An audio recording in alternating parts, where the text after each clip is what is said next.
There are few things in life worth getting up for at 5 in the morning. On 4 nights out of every year, since 1966, over 500 people gather here before the sun comes up to board this colorful-looking train.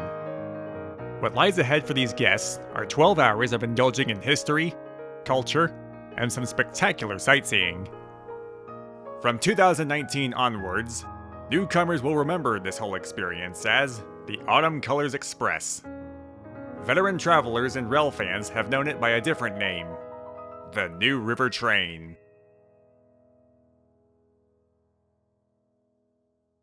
The journey begins modestly enough, pulling out at 8 a.m. from the long-established railroad town of Huntington, West Virginia. Once out on the main line, and cruising at speeds of up to 70 miles per hour, the real charm of train travel reveals itself.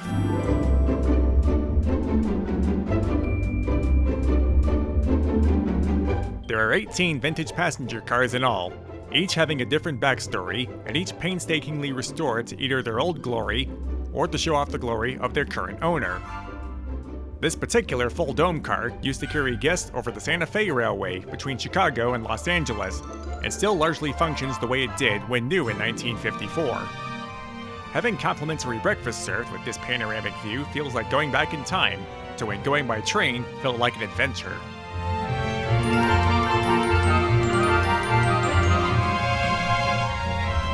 In previous years, the train would briefly pause at St. Albans to take on more passengers. Starting in 2019, the Autumn Colors Express will instead stop in Charleston, allowing passengers from the capital city and cities to the west a more convenient place to board the train. East of the railroad division point of Montgomery, the rails snaking alongside the Kanawha River begin threading deep into a mountainous trough that only gets steeper, more isolated, and increasingly spectacular. At Gully Bridge, the river splits in two, with one flowing from the north and the other deeper into the trough. Welcome everyone to the New River Gorge.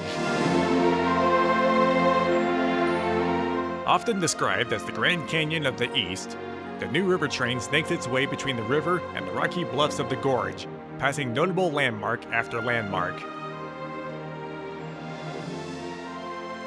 Hawk's Nest is one of the most iconic locations in the gorge, where the double-track mainline splits and one track crosses the river. For 15 miles, both sides of the river are flanked by steel rails. At the heart of the trough is the steel arch span that carries Route 19 across the second highest bridge in the continent. On every third Saturday, it's possible to look up and see bungee jumpers free-falling. Each of the restored passenger cars offer its own view of the gorge, but the place to be is the glass-topped dome cars.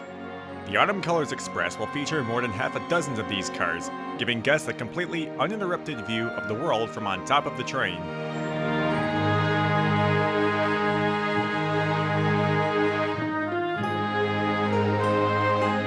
Eventually crossing to the other side of the river, the journey continues through the town of Thurmond, population 7, Stretcher's Neck Tunnel, the only one on the whole route, Prince, a regular Amtrak stop in this restored C&O depot, and the occasional meet with a coal drag bound for the power station.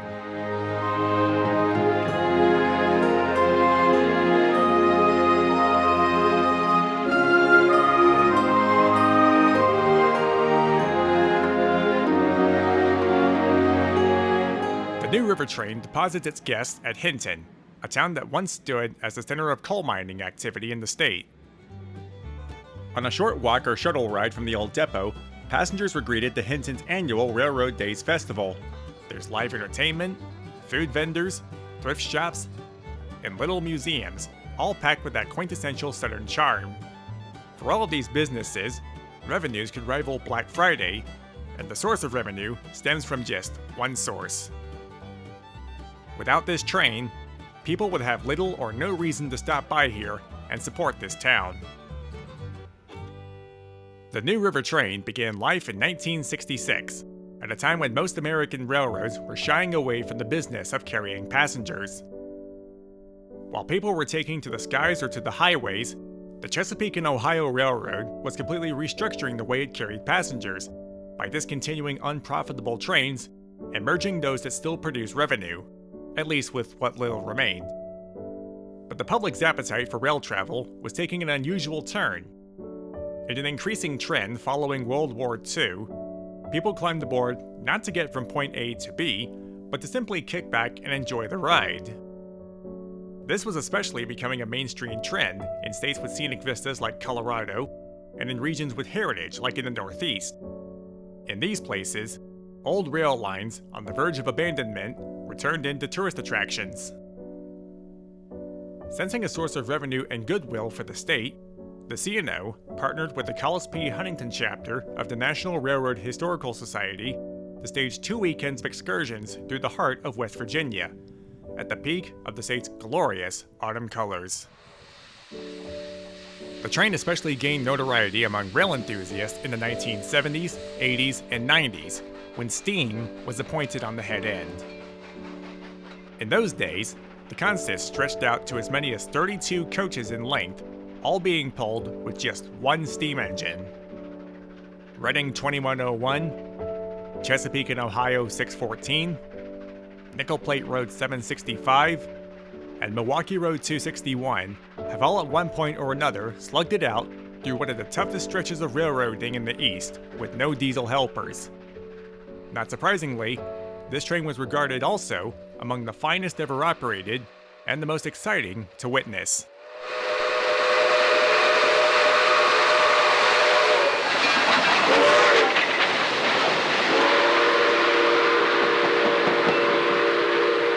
In 1995, though, insurance and liability concerns caught up, and steam disappeared from being a regular fixture.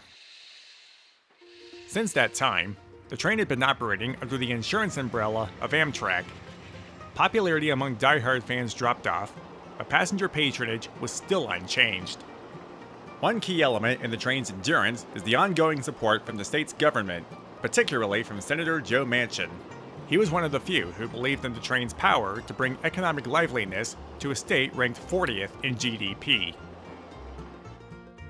In recent years, the train had been reduced to a slightly modest 18 cars, but carried over 5,000 passengers at sold-out capacity in 2017. On the 4 days of the year the train ran, the economic impact from out-of-state visitors would equate to over $3.5 million for Huntington and $1 million for Hinton. These people came to town, they spent money to support themselves during their stay, they rode the train, and they left. What could be simpler?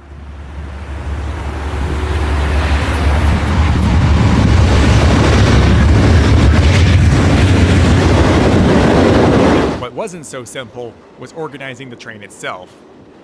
All of the restored passenger cars seen here are based at various railroad stations, museums, and short lines throughout the country. With Huntington being just a stop on the road on Amtrak's system, it used to be that the cars would deadhead here on the back of Amtrak's only tri-day service, the Cardinal. It took cooperation between Amtrak and CSX to uncouple these deadheading cars from the Cardinal and assemble the train together in Huntington. It all seemed worth it, though, to those who restored these cars, who managed the train's operation, and especially to the host railroad, C&O successor, CSX, who opened up their busy main line for this train. To some key players, though, the downsides outweighed the benefits. In 2018, Amtrak made changes to their approval process for operating special charter trains. The implications of this ruling were especially felt in Huntington, which was removed from Amtrak's list of intermediate private car stops.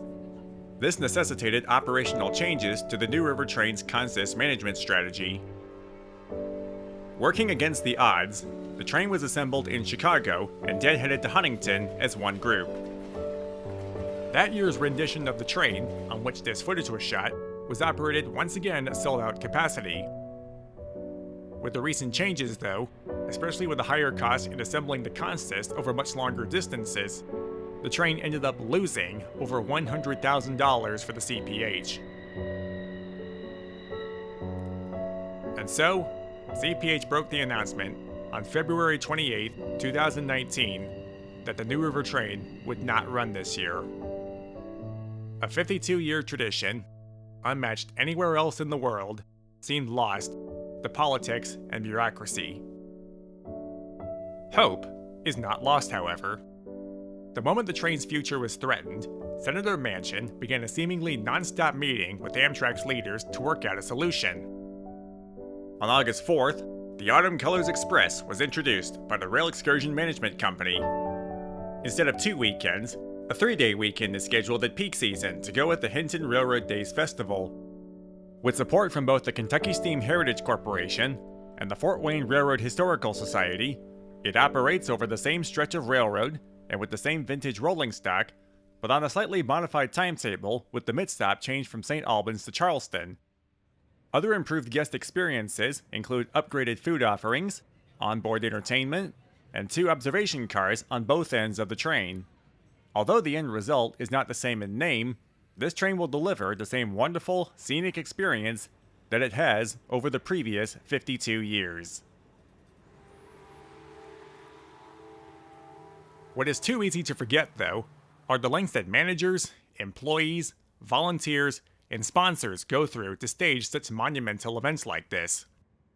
This revival was made possible only by people who have dedicated themselves, day and night, 7 days a week, to sharing this often overlooked treasure with the public. They do this because they know what the magic of train travel can bring to people. Is it the vintage rolling stock that create the ultimate Flashback Friday? Is it the ability to watch the world at ground level instead of at 30,000 feet? Or maybe being able to sit and relax while someone else drives? It's easy to see why people become interested in these things, and how some people turn it into a passion. We all owe a debt of gratitude to those who restored these cars and locomotives to function in their intended purpose.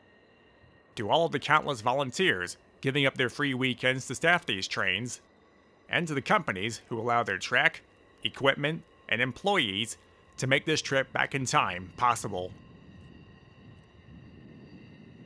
The best way to support their hard work, and to keep the tradition going, is to support this opportunity, and others just like it, to keep them with us for years to come.